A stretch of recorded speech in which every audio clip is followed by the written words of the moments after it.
देवादिदेव खुजारा श्री महावीर भगवान की। संत श्रोमणी आचार्य भगवान गुरुदेव श्री विद्यासागर जी महाराज की। पूज्य आचार्य श्री समय सागर जी महाराज की।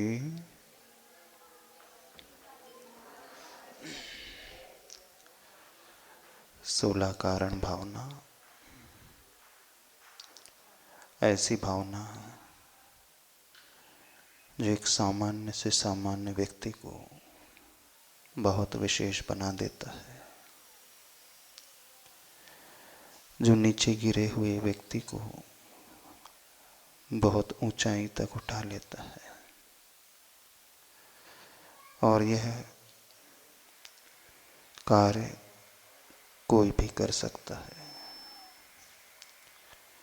ऐसा नहीं है इन भावनाओं को भाने वाला जीव जन्म से ही महान हो। इन भावनाओं को भाने वाला जीव कुछ एक्स्ट्रा ऑर्डिनरी क्वालिटी लेकर के पैदा हुआ हो। एक ऐसा व्यक्ति जिसके पास कुछ भी नहीं है,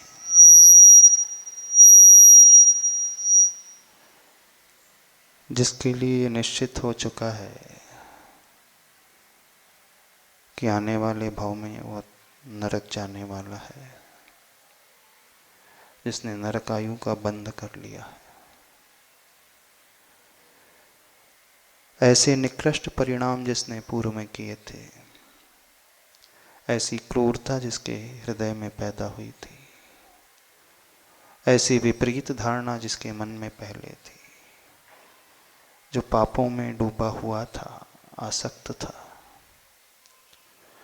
जिसने जघन्यतम अपराध किया था, एक मुनिराज के ऊपर मरा हुआ सर्प डाला था। वो राजा श्रेणिक, जिसकी श्रद्धा विपरीत थी, जिसका ज्ञान विपरीत था, जिसका आचरण भी विपरीत था, जो अज्ञान से घिरा हुआ था, कषायों से भरा हुआ था, जिसने अपने जीवन में जघन्यतम अपराध भी कर दिया और उस अपराध की सजा जिसे निश्चित रूप से भविष्य में मिलना निश्चित हो गई थी। एक ऐसा व्यक्ति भी बहुत ऊंची छलांग लगा लेता है जब वह जीव इतना ऊंचा उठ सकता है। एक सामान्य मनुष्य से भविष्य में वह तीर्थंकर बन सकता है, जो लोक कल्याण करने वाला, सबको सही रास्ता दिखाने वाला। तो हम और आप यह कार्य क्यों नहीं कर सकते? जो व्यक्ति हमेशा एक गिल्ट के भाव से घिरे रहते हैं, निराशा की भावना जिनके मन में हमेशा पैदा होते रहती है, जो अपराध बोध से ही भरे रहते हैं, जो ये हमेशा सोचते रहते हैं कि हम जिंदगी में कुछ नहीं कर सकते, हम जैसा निकृष्ट कोई नहीं है, हमने बड़ी बड़ी गलतियां अपने जीवन में की हैं, जो ऐसे इंफीरियरिटी कॉम्प्लेक्स से घिरा हुआ होता है, उन सभी लोगों को इस उदाहरण के बारे में हमेशा सोचना चाहिए। हो सकता है आपसे जीवन में बहुत गलतियां हुई हों, बहुत पाप हुए हों, बहुत अपराध हुए हों, पर उस जैसा अपराध तो आपने नहीं किया। जब वह अपने हृदय को पूर्ण रूप से परिवर्तित करके अपनी आत्मा को इतना निर्मल बना सकता है, पवित्र बना सकता है, तो हम और आप क्यों नहीं बना सकते? जिंदगी में हमेशा एक जैसी स्थिति नहीं रहती है, परिणति एक जैसी नहीं रहती है। बस आवश्यकता है अपनी सोच को बदलने की, अपनी दृष्टि को बदलने की। और जो व्यक्ति इस दृष्टि को बदल लेता है, वहीं से उसका जीवन बदलना प्रारंभ हो जाता है। सबसे महत्वपूर्ण भावना जो फाउंडेशन है, नींव है 16 कारण भावनाओं में, सबसे उत्तम भावना दर्शन विशुद्धि भावना, प्रथम भावना। एक ऐसी भावना जो न केवल धार्मिक दृष्टिकोण से जो सोचते हैं उन्हें ही ऊपर उठाती है, आज भी वो भावना उतनी ही महत्वपूर्ण है। आज की परिस्थिति में रहते हुए, आज की सराउंडिंग में रहते हुए, आज के काल में रहते हुए, आज की भागदौड़ भरी जिंदगी में जीते हुए भी ऐसी भावना भाग करके व्यक्ति अपने भीतर आमूल चूल परिवर्तन ला सकता है। तो ये जो दर्शन विशुद्धि भावना है, इससे तीर्थंकर प्रकृति बनती है। हम यह ना सोचे कि हमारी कहाँ औकात, हम तो बहुत गिरे हुए हैं। तीर्थंकर बनने वाला जीव तो बहुत कुछ एक्स्ट्रा ऑर्डिनरी क्वालिटीज अपने भीतर रखता है। जो भी एक्स्ट्रा ऑर्डिनरीज होते हैं वे जन्म से तो ऑर्डिनरी पीपल ही होते हैं। हर व्यक्ति जन्म से सामान्य ही होता है, बस एक विशेषता उनमें हो जाती है, वे जन्म से ऑर्डिनरी होते हैं लेकिन एक्स्ट्रा ऑर्डिनरी डिटर्मिनेशन उनके पास होता है। बस वो एक्स्ट्रा ऑर्डिनरी डिटर्मिनेशन उन्हें बहुत ऊपर उठा करके रख देता है। तो जन्म से कोई भी विशेष नहीं होता। हाँ, जब तीर्थंकर के रूप में जन्म हो जाए, बस बालक के रूप में जन्म हो जाए, तो एक्सेप्शनल केस है। उन्हें छोड़ दिया जाए तो सभी लोग जन्म से सभी ऑर्डिनरी ही होते हैं। ज्येष्ठत्वम जन्मना नैव, ज्येष्ठत्वम बड़प्पन महानता जन्म से नहीं आती। ज्येष्ठत्वम गुणात आयाति, गुणों से ज्येष्ठत्वम आती है। उदाहरण दिया है, यथा दुग्ध दधि घृतम क्रमात्, जैसे दूध से दही और दही से घृत की, घी की यात्रा होती है। घी एकदम ज्येष्ठ होता है, श्रेष्ठ होता है, प्योर होता है। दूध की मर्यादा होती है, अंतर मुहूर्त बाद 48 मिनट के बाद उसमें असंख्यात जीव उत्पन्न हो जाएंगे। लेकिन एक बार वो घी बन गया तो घी की कोई मर्यादा नहीं, कोई एक्सपायरी डेट नहीं होती है। घी बड़े लंबे समय तक एज इट इज़ बना रहता है, न उसका टेस्ट खराब होता है, न उसका कलर बदलता है, कुछ भी चेंज नहीं होता। उसका रस, उसका रूप, उसकी गंध, उसका वर्ण सैकड़ों वर्षों के पश्चात भी वैसा बना रह सकता है। जो दूध 48 मिनट में खराब हो जाता, अपने टेस्ट को बदल देता है, उसी दूध से घी बना है।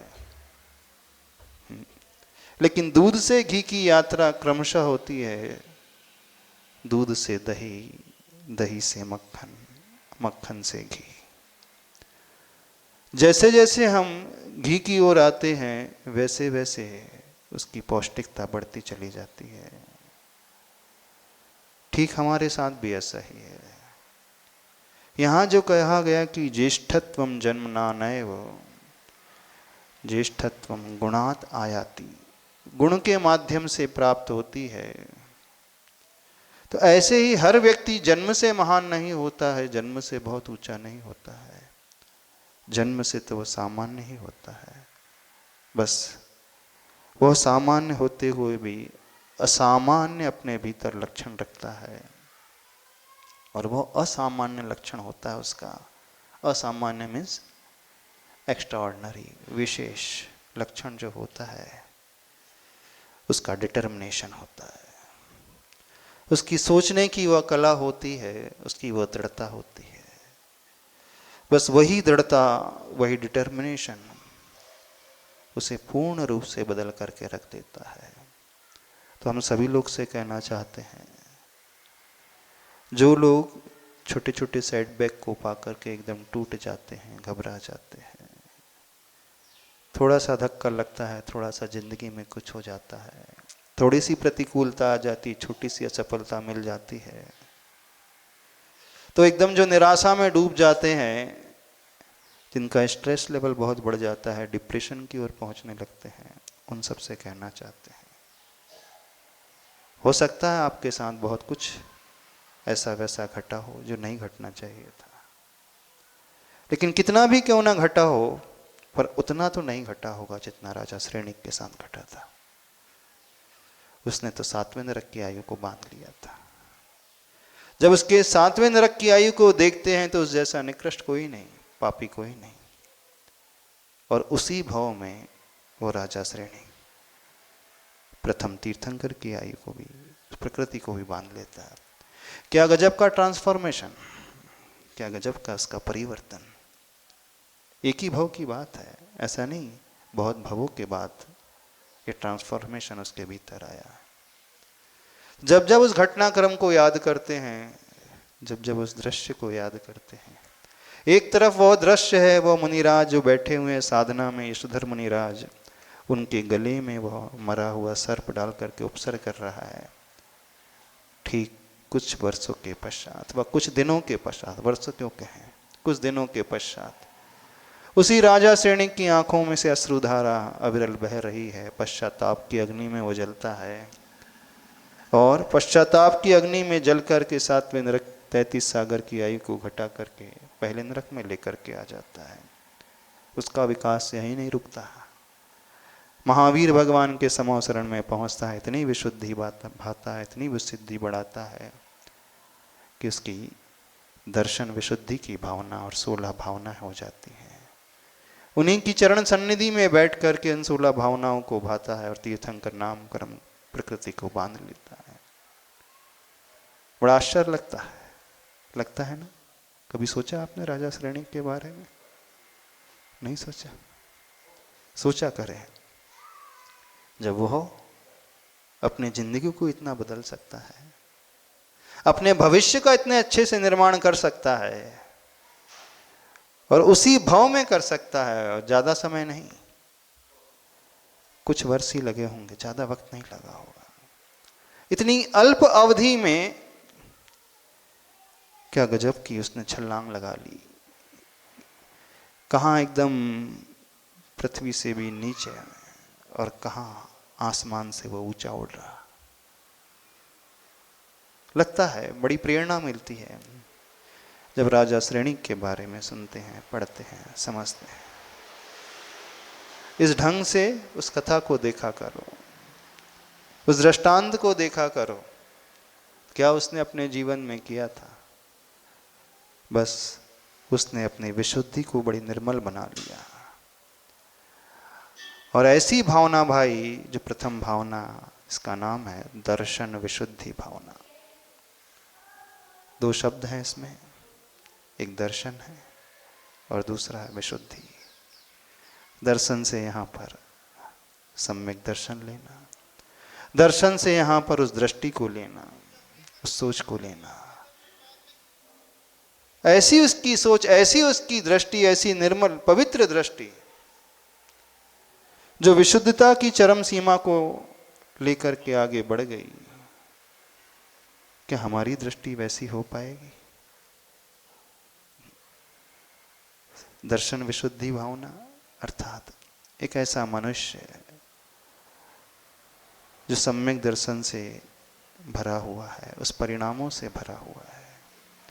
सम्यक दर्शन का अर्थ है सम्यक श्रद्धा जहां पर है, राइट फेथ जहां पर है, सही विश्वास जहां पर है, सही आस्था जहां पर है, सही दृष्टि जहां पर है, विपरीत मान्यता जिसने छोड़ दी है, गलत देखना जिसने छोड़ दिया है, गलत सोचना जिसने छोड़ दिया है, जो जैसा है उसे उस रूप में देखने वाला हो गया। कोई भीतर का पूर्वाग्रह नहीं, कोई हटाग्रह नहीं, कोई पहले की बनी हुई धारणा नहीं। प्राय ऐसा होता है दुनिया में अधिकांश लोगों के साथ, जो हम एक बार धारणा बना लेते हैं, हम झुकने को तैयार नहीं होते हैं। हम ये मानते हैं कि हमने जो सोच लिया, हमने जो आस्था पैदा कर ली है, हमने जो विश्वास पैदा कर लिया वही सही है, हम क्यों झुके। यदि हम झुक जाएंगे तो हम तो छोटे हो जाएंगे। बस एक ऐसा अहम व्यक्ति को झुकने नहीं देता और अपनी गलत धारणा को छोड़ने नहीं देता। रावण की भी यही धारणा थी, मैंने जो किया है गलत नहीं किया है। सारी दुनिया उसे समझा रही थी, मंदोदरी समझा रही थी, विभीषण समझा रहे थे, सारे मंत्री उसे समझा रहे थे, रावण आपके योग्य कार्य नहीं है सीता का हरण करना। वो जानता था मैंने गलत किया, लेकिन जब मैं कर चुका हूं तो मैं क्यों झुकूं।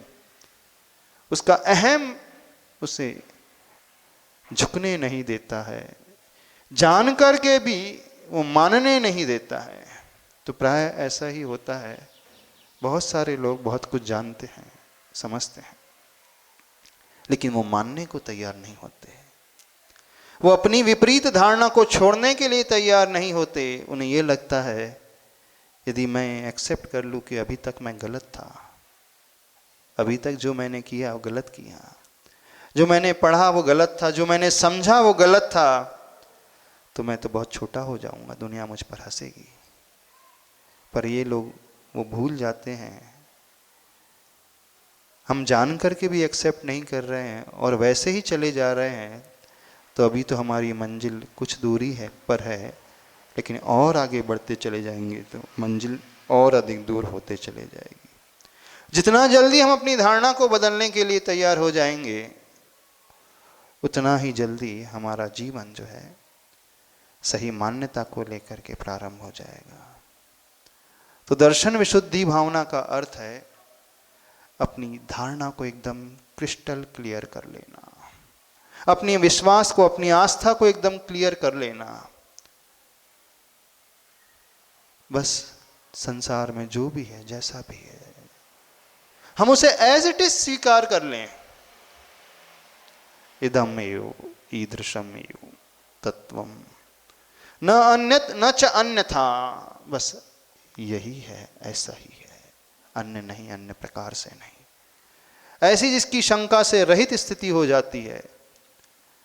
प्राय जितने भी गलत धारणा वाले व्यक्ति हैं वो भी इसी पे अड़े रहते हैं। इदमेव ईदृशमेव तत्वम न अन्यत न च अन्यथा। लेकिन वो गलत तत्व को लेकर के चलते हैं। वो ये कहते हैं कि भगवान नहीं है, तो डटे हैं, संसार में भगवान है ही नहीं। वो कहते हैं स्वर्ग नहीं है, नरक नहीं, किसने देखा, तो नहीं है। झुकने को तैयार नहीं होते, मानने को तैयार नहीं होते। और एक ये कह रहा है कि नहीं है, प्रभु है, स्वर्ग नरक है, आत्मा है, शरीर है, जीव तत्व है, अजीव तत्व है। हमारी बात समझ में आ रही? कुछ नहीं समझ में आ रही। अभी हम बड़ी बड़ी बात नहीं करेंगे, शास्त्र की बात बिल्कुल नहीं कहेंगे। शास्त्र तो आपने सबने पढ़ा है, सम्यक दर्शन की परिभाषा आपको रटी होगी, सबको याद होगी। तत्वार श्रद्धानम सम्यक दर्शनम, सूत्र सबको याद है। सच्चे देव गुरु शास्त्र के ऊपर श्रद्धा कर लेना सम्यक दर्शन की निशानी है। आत्मा और पर की भेद विज्ञान को जान लेना सम्यक दर्शन की निशानी है। ये परिभाषा 2 लाइन की सबको याद है। जितने भी जैन श्रावक हैं सबने पाठशाला में जाकर के इसे पढ़ा होगा, और कई लोगों ने तो पढ़ाया भी होगा, है ना। आपकी दृष्टि में सम्यक दर्शन क्या? हाँ, सच्चे देव गुरु शास्त्र को मान लेना, सही स्वीकार कर लेना, हाँ बिल्कुल है। वो तत्व के अर्थ के ऊपर श्रद्धा कर लेना, वही सम्यक दर्शन है, वही आस्था है, सही वही सही विश्वास है। लेकिन ये सिर्फ किताबी ज्ञान तक सीमित ना रहे। जहां सम्यक दर्शन हो जाता है और विशुद्ध सर्वों में सम्यक दर्शन हो जाता है, निर्मल सम्यक दर्शन हो जाता है, अथवा यूं कहें सम्यक दर्शन की एकदम चरम विशुद्धि हो जाती है, सबसे बड़े इसके जीवन में क्या परिवर्तन आता है? मान्यता तो बदलती ही है, धारणा तो समीचीन होती ही है। वो सच्चे देव वीतरागी गुरु के ऊपर ही विश्वास करेगा। सच्चे शास्त्र को ही मानेगा, हे उपाधि की उसे पहचान हो जाएगी, वो कुगुरु कुदेव को शास्त्र का आलम्बन नहीं लेगा। जो सराग पना है, राग सहित अवस्था है, उसे वो प्रभु के रूप में, भगवान के रूप में नहीं स्वीकारेगा, बिल्कुल। लेकिन सम्यक दर्शन की विशुद्धि वाली भावना सिर्फ श्रद्धा के ऊपर आधारित नहीं होती है। उसका दूसरा सबसे बड़ा पक्ष जो है, उसकी अनंत अनुबंधी कषाय का अभाव हो जाता है, उपशम हो जाता है, क्षय उपशम हो जाता है, क्षय हो जाता है। क्लिष्ट परिभाषा हो सकती है, अभी उन क्लिष्ट परिभाषा को, डिफिकल्ट परिभाषा को नहीं रख रहे, वो तो सिद्धांत ग्रंथ को हम पढ़ेंगे, जब समझेंगे तब रख देंगे। अभी तो एक सामान्य व्यक्ति के लिए, लेमैन के लिए सम्यक दर्शन की विशुद्धि का अर्थ एक दूसरा पक्ष है, और वह पक्ष हमारे कषायों की मंदता का पक्ष। सबसे महान पक्ष, हम झुकने को तैयार हो जाएं। सबसे बड़ी बात, सबसे बड़ी विशेषता, हम अपनी गलती को स्वीकार करने के लिए तैयार हो जाएं। हमें समझ में आ गया कि अभी तक हम गलत थे, हम एक्सेप्ट करते हैं कि भले ही जिंदगी निकल गई होगी गलत धारणा बनाए हुए, और इस गलत धारणा को हमने ही नहीं बनाया, हमने कईयों की बनवाई भी होगी। हो सकता है हमारे भी कई फॉलोअर्स हो गए होंगे, ना, जो बड़े बड़े विद्वान होते हैं, पंडित होते हैं, प्रवचनकार होते हैं, उनके प्रवचन से प्रभावित होकर के लोग उन्हीं पंडित की वाणी को सही मानने लगते हैं। जब वह विद्वान देखता है कि मेरे पीछे लाखों की जनता है, मुझे फॉलो कर रही है, मुझे ही लीडर मान रही है, मेरी हर वाणी को सत्य स्वीकार कर रही है, और उससे ये ज्ञात हो जाए कि मैं तो अभी तक गलत था, मेरी धारणा गलत थी, तो वो भाव से झुकने नहीं देता। यदि मैं ये स्वीकार कर लूँ कि मैं गलत हूँ, तो दुनिया तो मुझे छोड़ेगी नहीं। ये लाखों लोग जो मेरे पीछे पड़े हुए हैं, मुझे छोड़ेंगे नहीं। बस ऐसे ही संस्मरण हुआ आचार्य भगवान के साथ। एक निश्चय वाले विद्वान आते थे, हाँ, आचार्य भगवान से उनकी खूब चर्चा होती थी। आचार्य भगवान ने उन्हें समझाया कि सही सम्यक दर्शन क्या होता है। पहले अपने हठाग्रह को छोड़ो, सच्चे देव गुरु शास्त्र को मानने की बात है, उसे स्वीकारो। आज भी इस पंचम काल में शुद्धोपयोग होता है, उसे स्वीकारो। चतुर्थ गुण स्थान में शुद्धोपयोग नहीं होता है। तैयार हो गया, समझ गया। उन्होंने सिर्फ एक ही बात कही, गुरुदेव आपकी हर बात मैं स्वीकारता हूँ, मुझे मालूम है आप सत्य कह रहे हैं, पर इतना होते हुए भी मैं अपनी पुरानी धारणा को कैसे छोड़ दूँ? बोले क्यों? बोले लाखों की जनता मुझे अपना लीडर मान रही है, सब कुछ मान रही है, तो फिर वो क्या सोचेगी? तो पंडित जी ने तो हमें बेवकूफ़ बनाया, बस। तो यहाँ से वो घोर मिथ्या दृष्टि हो गया। ने जान करके भी विष है भोजन में, फिर भी वो त्याग नहीं कर पा रहा है। जान करके कि मेरी श्रद्धा गलत है, वो छोड़ने को तैयार नहीं हो पा रहा है। सिर्फ एक कारण, उसका अहम उसे झुकने नहीं देता है। तो दुनिया में बहुतों के साथ ऐसा होता है। हर व्यक्ति समझता है सही क्या, गलत क्या है, क्या उपादेय क्या है, मैं क्या कर रहा हूँ, क्या करना चाहिए, क्या नहीं करना चाहिए, वो जानता है। ऐसा नहीं कि नहीं जानता। इतना IQ लेवल सबका है, इतना ज्ञान सबको होता है। और विशेषकर जो स्वाध्याय करता है, पढ़ता है, जो प्रवचन सुनता है, उसे भी समझता है। हाँ, जब वो कुछ गलती करता है, पाप करता है, अपनी अहम को लेकर के चलता है, तो उसे समझता है कि मैं गलत हूँ, फिर भी वह अंदर से स्वीकार नहीं करता। उसका मन का कोना स्वीकारता है कि नहीं, ये मेरे योग्य नहीं है, मेरी धारणा गलत है। फिर भी अब जितना नाम हो गया, इतना ऊपर उठ गया, इतने वर्ष में बिता चुका हूँ, इतना मैं आगे बढ़ चुका हूँ, अब कैसे मैं यू टर्न ले लूँ? कैसे मैं अपनी ही बात को झुठला दूँ? तो यही तो मारीची के साथ हुआ था ना। वह भी तैयार नहीं हुआ था स्वीकारने के लिए प्रभु की वाणी को। उसे भी अहम का भाव जागृत हो गया था। एक विशेष बात समझने की कोशिश करना, दर्शन विशुद्धि का अर्थ तो यही है, 25 दोषों से रहित आपका हमारा सम्यक दर्शन होना चाहिए। 8 अंगों से सहित हमारा सम्यक दर्शन होना चाहिए। प्रसन्न, संवेग, अनुकंपा, आस्तिक लक्षण वाला हमारा सम्यक दर्शन होना चाहिए। सही अर्थ तो यही है, लेकिन सही अर्थ होते हुए भी क्या हम अपने अहम को छोड़ पा रहे हैं अथवा नहीं? क्या हम अपनी मिथ्या मान्यता को अपने कषाय के कारण छोड़ पा रहे हैं कि नहीं? तो जो छोड़ देता है वहीं से उसका सम्यक दर्शन निर्मल हो जाता है, और जो नहीं छोड़ पाता है वो दुनिया की नज़रों में तो कहता है कि मैं सम्यक दृष्टि हूँ, लेकिन वो खुद भी जानता है मेरी मान्यता विपरीत है, तो वो मिथ्या दृष्टि ही बना रहता है। हम सबसे कह रहे हैं चेक कर लेना अपने अपने भीतर झांक करके। किताबी ज्ञान आपको बहुत हो गया है, श्लोक का ज्ञान आपको बहुत हो गया है, संस्कृत की परिभाषा आपने पढ़ ली, हिंदी में परिभाषा पढ़ ली है, और ऐसा नहीं पहली बार सम्यक दर्शन के विषय में आप सुन रहे होंगे, ऐसा नहीं 16 कारण भावना के बारे में पहली बार सुन रहे होंगे, दर्शन विशुद्धि की भावना के बारे में पहली बार सुन रहे होंगे, कई बार सुना होगा, आपने पढ़ा भी होगा, लेकिन सुन करके भी पढ़ करके भी क्या हमने वह अपनाया जो अपनाना चाहिए था?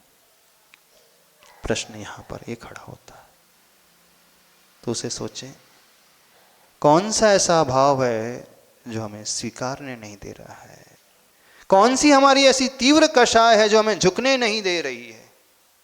क्योंकि मनुष्य गति में ही 16 कारण भावना भाने वाला जीव होता है, मनुष्य गति में ही तीर्थंकर प्रकृति को बांधने वाला जीव होता है, लेकिन मनुष्य गति का एक सबसे बड़ा साइड इफेक्ट ये होता है कि हर मनुष्य जन्म से लेकर मान कषाय को लेकर के चलने वाला होता है। मनुष्य का सबसे बड़ा एक ड्रॉबैक होता है, 4 कषाय में उसकी सबसे अधिक प्रधानता यदि कषाय की किसी की कषाय की होती है तो उसकी मान कषाय की। समझना इस विषय को।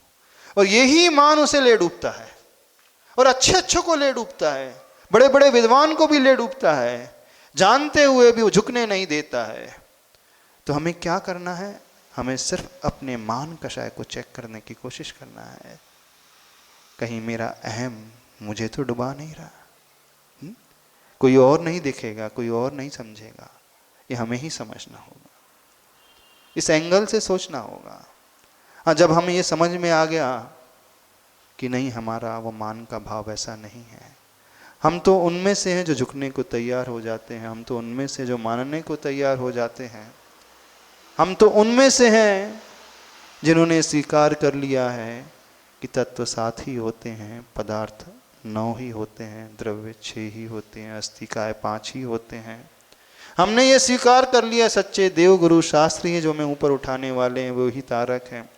हमने यह भी मान लिया है कि आत्मा जुदा है, शरीर जुदा है, पुद्गल जुदा है, जीव जुदा है, सब कुछ हमें ये ज्ञान प्राप्त हो गया है, सब कुछ हम समझ चुके हैं। लेकिन समझते हुए भी एक छोटा सा पॉइंट रह जाता है, वो हमें ऊपर नहीं उठने देता है, तो उसे देखने की कोशिश करें।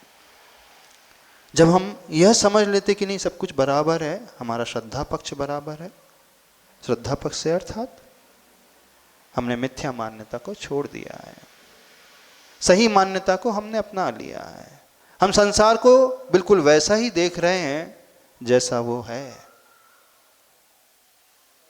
जैसा दिख रहा है वैसा नहीं, जैसा वो है वैसा हम देख रहे हैं, क्योंकि दिखने और देखने में जमीन आसमान का अंतर होता है। समझना इस विषय को। It's not what we see, it's how we see that matters. हम क्या देखते हैं ये मैटर ज्यादा नहीं करता, हम कैसे देखते हैं ये मैटर करता है, क्योंकि दृश्य वही रहता है, संसार वही है, संसारी जीव भी वही है, परिस्थिति भी वही है, उसमें कुछ बदलाहट नहीं होती, कोई परिवर्तन नहीं होता है। बस परिवर्तन हमें अपनी उस दृष्टि में करना है, क्या नहीं कैसे, यह परिवर्तन हमें अपने भीतर लाना है। क्योंकि जैसा हम देखते हैं बिल्कुल वैसा ही हमें दिखने लगता है, जैसी हमारी मान्यता होती है बिल्कुल वैसा ही हमें नजर आने लगता है, संसार भी वैसा ही नजर आने लगेगा। एक को उगता हुआ सूर्य और उसी में एक को डूबता हुआ सूर्य नजर आता है, दृश्य तो एक ही है। एक को रात बड़ी भयंकर प्रतीत होती है और एक को रात बड़ी उजियाली प्रतीत होती है, क्योंकि रात बीतने वाली है, अब दिन आने वाला है, और एक को रात लगती है तो इसका भी समाप्ति नहीं होने वाली। तो ये हमारी दृष्टि का फेर है, तो इस दृष्टि को हमें बदलना है। और वह दृष्टि बदलती है हमारी उन कषायों की मंदता से, कषायों के अभाव में। समझ रहे हो कि नहीं, कि हम उस भाषा को रखें, कर्म का उपशम, सात प्रकृति के उपशम से उपशम सम्यक दर्शन, सात प्रकृति के क्षय से क्षयिक सम्यक दर्शन, और सात आदि प्रकृति से क्षय से उपशम से क्षयोपशम सम्यक दर्शन। वाली भाषा में वह कहें तो वो वाली भाषा शायद किसी को नहीं समझ में आएगी। मिथ्यात प्रकृति, सम्यक मिथ्यात प्रकृति, अनंतानुबंधी, क्रोध, मान, माया, लोभ, इन 6 प्रकृति का उदयाभावी क्षय और सदवस्था रूप उपशन, सम्यक प्रकृति के उदय से क्षयोपशम भाव होता है। बड़ी क्लिष्ट हो जाएगी, कठिन हो जाएगी, उस परिभाषा को बिल्कुल नहीं रख रहे हैं अभी यहाँ, उसे आप शास्त्र में पढ़ लेना। बड़ी सिंपल सी परिभाषा, दबा करके, क्षय करके, उपशम, क्षयिक सम्यक दर्शन। पर यहाँ पे दर्शन विशुद्धि की बात चल रही है, और वह दर्शन विशुद्धि कोई आवश्यक नहीं कि क्षयिक सम्यक दृष्टि को ही होती है, क्षयोपशम सम्यक दृष्टि को भी हो जाती है। ये भावना जो क्षयिक सम्यक दृष्टि 25 दोषों से रहित होता है, जरूरी नहीं हर क्षयिक सम्यक दृष्टि तीर्थंकर प्रकृति को बांध ले। एक क्षयोपशम सम्यक दृष्टि जो चलमल अगाढ़ दोष लगाता है अपनी श्रद्धा में, वह भी तीर्थंकर प्रकृति को बांध सकता है, वह भी अपनी दर्शन की विशुद्धि कर सकता है, दर्शन को बड़ा निर्मल कर सकता है। और एक क्षयिक सम्यक दृष्टि हो सकता है अपने दर्शन को इतना निर्मल ना कर पाए। तो क्या विशेषता होती है कि उसकी भावना, उसका सम्यक दर्शन दर्शन विशुद्धि की ओर पहुंच जाता है? कुछ तो होगा, अवश्य कुछ होगा। कि मात्र सम्यक दर्शन से लेना होता तो हर सम्यक दृष्टि यहाँ पर तीर्थंकर प्रकृति को बांध लेता, लेकिन हर सम्यक दृष्टि नहीं बांध पाता है, बड़े बड़े ज्ञानी नहीं बांध पाते हैं। और यहाँ तक कि मुनिराज भी, सारे के सारे मुनिराज भी बांध ले, कोई गारंटी नहीं। एक सामान्य सा श्रावक जैसा राजा श्रेणिक जो एकदम निकृष्ट दशा में पहुंच चुका था, वह भी बांध लेता है, और वे मुनिराज जो श्रेणी में चढ़ रहे हैं वे नहीं बांध पाते। क्या विशेषता है? थोड़ा इस रहस्य को भी अभी समझने की कोशिश करना। तो वह विशेषता जो है वो यह है कि निर्मल सम्यक दर्शन के साथ, निर्दोष सम्यक दर्शन के साथ कुछ और वो भावना भाने वाला हो जाता है जो उसे ऑर्डिनरी से एक्स्ट्रा ऑर्डिनरी की ओर लेकर के चला जाता है। और जानते हो वो कौन सी एक्स्ट्रा ऑर्डिनरी भावना होती है? उस सम्यक दृष्टि जीव की, उस श्रावक की, अथवा प्रतिमाधारी श्रावक की, अथवा मुनिराज की? जानते हो, पता है? सिर्फ एक मात्र भावना जो उसे ऑर्डिनरी से एक्स्ट्रा ऑर्डिनरी बना देती है, वह भावना, हे प्रभु इस संसार में इतने सारे दुखी जीव हैं, इनके दुख कब दूर होंगे? एक एक्स्ट्रा ऑर्डिनरी भावना हर दुखी को देख करके उसका दुख मुझे अपना दुख लगने लगे। शरीर उसका है, पीड़ा उसकी है, लेकिन दर्द मुझे हो जाए। होता है कभी? एक्सीडेंट किसी का हुआ हो, वेदना आपको हो जाए, बुखार किसी को चढ़ा हो, कष्ट आप महसूस करें, भोजन आपको ना रुचे, नींद आपको ना आए। हाँ, होता तो है, माँ के साथ भी होता है, पिता के साथ भी होता है, अथवा जिससे आपका राग होता है उसे कुछ हो जाए तो आपको होता है। पर जो आपके साथ हो रहा है वो सिर्फ मोह के कारण होता है। वो चंद लोगों तक सीमित आपका राग है ना, उन्हीं लोगों के साथ है, उन्हीं लोगों को लेकर के होता है। बेटी को लेकर के हो जाएगा, बहू को लेकर, पोते को लेकर के हो जाएगा, माँ बाप को लेकर के हो जाएगा, अथवा किसी आत्मीय मित्र को लेकर के हो जाएगा। इनसे अधिक किसी को लेकर, इनसे अधिक कोई और दूसरा व्यक्ति किसी अन्य कैटेगरी में आ रहा होगा तो आपको कोई फर्क नहीं पड़ता। तो जिसे देख कर के आपकी पीड़ा इतनी अधिक बढ़ रही है, अथवा उस बच्चे की पीड़ा आपकी पीड़ा हो रही है, बच्चे का दुख आपका दुख है, बच्चे की भूख आपकी दुख है, आपकी भूख हो रही है, बस वैसा ही भाव जब आप चार दीवारी को तोड़ करके संसार के समस्त प्राणियों के लिए भाने लगो तो समझना फिर आप एम्पैथी की भावना से भर उठे। आप करुणा की, वात्सल्य की भावना से भर उठे हैं। आप पर के दुख को अपना ही दुख मान रहे हैं। भले ही संसार में अनंत अनंत जीव हैं, लेकिन हर जीव मुझसे पृथक नहीं है, मेरा जैसा ही है। ये गहरा श्रद्धा, ये गहरा भाव उसे आ जाता है। चोट उसे पड़ती है, निशान उसकी पीठ पे आ जाते हैं। होता है कभी ऐसा? कोड़े उसे लग रहे हैं और निशान भगवान महावीर के पीठ पे आ गए। कथा आती है बाल्यावस्था में, माँ, महावीर की माँ महावीर को पुकार रही थी। बगीचे में घास के ऊपर खड़ी थी, तो महावीर कह रहे थे, माँ मेरी पीठ पर पैर मत रखो। तो माँ कहती, मैं तुम्हारी पीठ पे कहाँ पैर रखी हूँ? तुम तो इतनी दूर खड़े हो, मैं यहाँ खड़े हूँ। नहीं, वो कहते हैं कि तुमने तो मेरी ही पीठ पे पैर रखा है। बोले कहाँ रखे? बोले पैर उठाओ। तो जैसे ही माँ ने पैर उठाया, देखा कि कीड़ा था, उसकी पीठ, कीड़े के ऊपर माँ का पैर था। तो बस महावीर की आंखों से आंसू आ गए। बोले देखो, मैंने कहा था ना, आप पीठ पर पैर रखे हुए हैं, भले ही वो कीड़ा है, भले ही वो दूसरा जीव है, भले ही उसके ऊपर आपने पैर रखा है, लेकिन पीड़ा तो मुझे हो रही है, दर्द मुझे हो रहा है, दुख मुझे हो रहा है। निशान मेरी पीठ में आ गए। जैसे ही महावीर ने दिखाया कि महावीर की पीठ में वैसे ही निशान थे। हो सकता है आपको लगे कि कथा अतिशयोक्ति वाली है, बहुत ज़्यादा एग्जेगरेट हो गई है, बहुत ज़्यादा बड़ा चढ़ा करके पेश की गई है। नहीं, सही कथा है, बिल्कुल सही कथा है। यानी उस कीड़े का दर्द, उनका दर्द, जिस क्षण हमारे भीतर ये भाव पैदा होने लगे, जब भी हम किसी गरीब को देखे, दुखी को देखे, बीमार को देखे, अभावों में जीने वाले व्यक्ति को देखे, न केवल मनुष्य बल्कि पशु आदि, तिर्यंच आदि, जब भी उनके जीवन में आपदा विपत्ति आ रही है, कठिनाई आ रही है, वो आपदा हमारी आपदा हो जाए, तो समझना हमारे भीतर वह एम्पैथी का भाव पैदा हो गया। समझना उसकी अनुभूति अब हमारी अनुभूति बन गई, उसका दर्द हमारा दर्द, उसकी पीड़ा हमारी दर्द, हमारी पीड़ा बन गई है। होता है ऐसा आप लोगों के साथ कभी? हाँ, किसी के साथ हुआ? अननोन पर्सन की हम बात कर रहे हैं, जिसे आप जानते नहीं, और आपकी आंखों के सामने वो आ गया है और बड़ा दुखी है, कष्ट उसको आ रहे हैं और आंसू आपकी आंखों से बह रहे हैं। नहीं होता। आपके साथ सिर्फ अपने बच्चों को, परिवार को लेकर के होता है, उसके अलावा कुछ नहीं। आप क्या कहोगे? दुनिया में इतनी सारी जनता, हम किस किस के लिए रोएं, किस किस के लिए आंसू बहाएं? हाँ, वैसे कम लोग हैं क्या हमारे घर में? वैसे कुछ कम दर्द है क्या हमें? हम उन्हें देखें कि पड़ोसी को देखें कि अननोन पर्सन को देखें, सबसे पहले वाक्य निकलता है। तभी तो आप न्यूज़पेपर पढ़ते हो, कहीं ऐसी घटना है, इतने लोग मर गए, बम विस्फोट हो गया, आग लग गई, ट्रेन का एक्सीडेंट हो गया, ऐसा कुछ हो गया, आप पढ़ करके यूं ही निकाल लेते हैं। ठीक है, न्यूज़ आई थी, पढ़ ली, देख ली, चले गए, है ना? ऐसे होता है ना?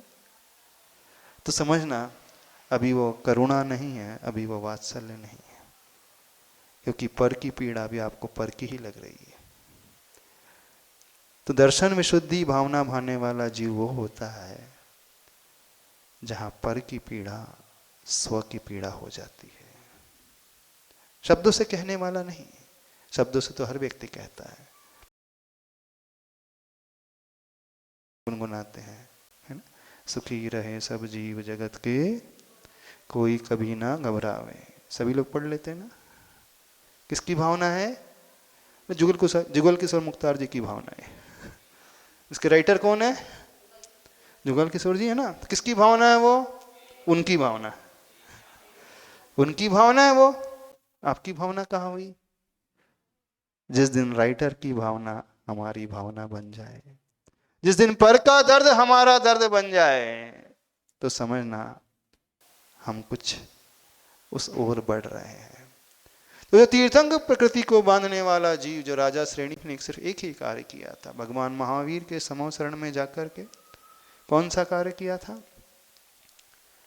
समस्त जीवों के दुखों को दूर करने की भावना, इस भाव से वो भरा था।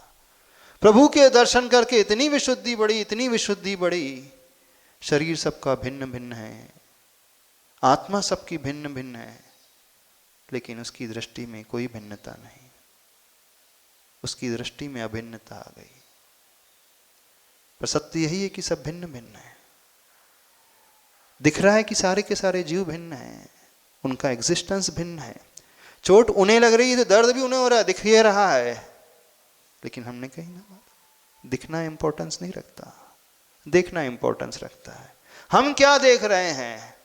दिखता तो बहुत आसानी से सबको दिखी एक जैसा दिखता है, उससे कोई फर्क नहीं पड़ता है। हम क्या देख रहे हैं उससे फर्क पड़ता है। तो देखने का अर्थ सारे समस्त जीव जितने भी भिन्न भिन्न हैं वे अभिन्न हो जाएं बुद्धि में। वास्तव में कभी अभिन्न नहीं हो सकते। एक जीव दूसरे के रूप में परिवर्तित भी नहीं हो सकता। सत्य यही है और यही रहेगा। जैसे ही हम यहां बुद्धि लेकर के आ जाएंगे, दिमाग का प्रयोग करने लगेंगे, तो हमारा दिमाग कहेगा अरे वो भिन्न है तो वो मैं कैसे हो सकता हूं। लेकिन दर्शन विशुद्धि में दिमाग को गौण करना है, यहां सिर्फ हृदय को लाना है। यहां सिर्फ हृदय के उस भाव को लेकर के आना है। जहां दिमाग चलाना शुरू कर दिया सब उलझन उलझन हो जाएगी। दिमाग को एक साइड में रख दो, अलग कर दो दिमाग को, सिर्फ अपने हृदय को मुख्य स्थान दे दो, उसे ही ऊपर उठा लो। तो जहां हृदय की ये तीव्र भावना पैदा हो जाती है, अथवा यूं कहें भारतीय संस्कृति में जो कहा जाता है वसुधैव कुटुंबकम की भावना जहां पैदा हो जाती है, सारी वसुधा एक कुटुंब हो जाती है, सारी दुनिया एक परिवार हो जाती है।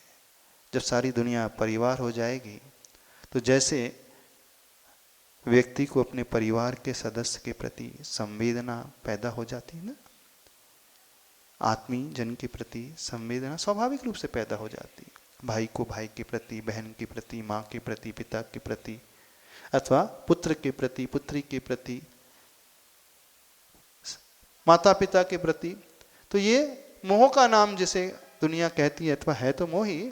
बस ऐसी ही संवेदना प्रत्येक प्राणी मात्र के लिए कब होगी?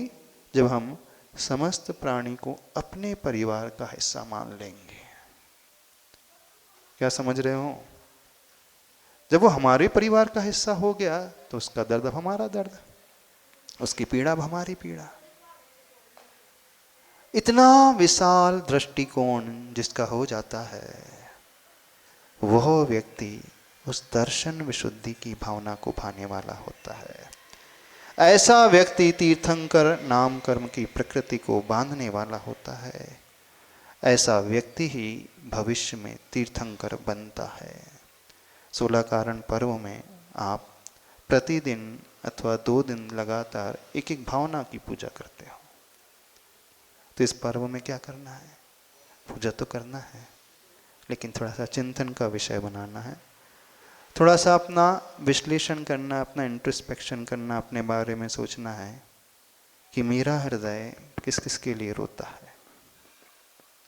बस अपने आप को देखना है, मेरी आंखों में आंसू किस किस के लिए आते हैं? सबके लिए? चंद लोगों के लिए? 2-4 के लिए? या सिर्फ एक के लिए? किस किस के लिए? जितनी संकीर्णता होगी हम सिंगल डिजिट तक आते आ जाएंगे, और जितना विस्तारपना होगा हम अनंत की ओर जाते चले जाएंगे। तो दर्शन विशुद्धि को भावने वाला जीव वो राजा श्रेणिक था। और इस पंचम काल में यदि हम देखें तो आचार्य प्रवर गुरुदेव श्री विद्यासागर महाराज जी इस पक्षपात से, भेदभाव से ऊपर उठे हुए, संसार के हर प्राणी के दुखों को दूर करने की भावना से भरे हुए, क्या जैन, क्या अजैन, क्या पशु, क्या कैदी, क्या भारतीय, क्या विदेशी, कोई नहीं, क्या पंचेंद्री, क्या एकेंद्री, कोई अंतर नहीं। तो ऐसी तीव्र भावना पूज्यवर गुरुदेव की थी। तो गुरुदेव का वो भाव वैसा ही दर्शन विशुद्धि का भाव। इसलिए लगता है कि आगामी काल में आचार्य भगवान भी वैसा ही पद प्राप्त करेंगे जैसा वीर प्रभु ने पाया, जैसा वो राजा श्रेणिक का जीव पाएगा महापद्म के रूप में, बिल्कुल वैसा ही। बस उन्हें देख करके, उनकी विचारधारा को समझ करके, उनके आचरण को और उनकी दृष्टिकोण को देख करके हमारे मन में यही भाव आ जाए, हमारी भावना भी एकदम विशुद्ध हो जाए, निर्मल हो जाए, हमारी आस्था और मूल रूप से हमारी कषाय दूर हो करके हम स्वीकार का भाव अपने भीतर लेकर के आ जाएं, सबको एक्सेप्ट करने लगे, अहम को छोड़ करके एक ऐसा विशाल दृष्टिकोण वसुधैव कुटुंबकम का आ जाए तो संसार हमारा एक परिवार बन जाएगा। और परिवार बनते ही फिर हमें कहना नहीं पड़ेगा, क्योंकि परिवार के सदस्य को कहना नहीं पड़ता है, माँ को कहना नहीं पड़ता बेटे के लिए रो, कहना पड़ता है? नहीं कहना पड़ता ना। माँ को कहना नहीं पड़ता है बेटे का स्वास्थ्य खराब है तो रात भर जागो, नहीं कहना पड़ता है, स्वतः ही जागती है। तो वह स्वयं भी भूखा रहने लगती है, ऐसे भूखी नहीं रहती है पर क्या करे, खाया ही नहीं जाता। तो इतनी आत्मीयता उस माँ की अपने बेटे से है, हो जाती है, तो वैसी ही आत्मीयता हमारी संसार के हर प्राणी से हो जाए, फिर वह हमें भी मिल जाएगा जो राजा श्रेणी को मिला, जो आचार्य गुरुदेव को मिलेगा। बोलिए संत श्रोमणी आचार्य भगवान गुरुदेव श्री विद्यासागर जी महाराज की जय।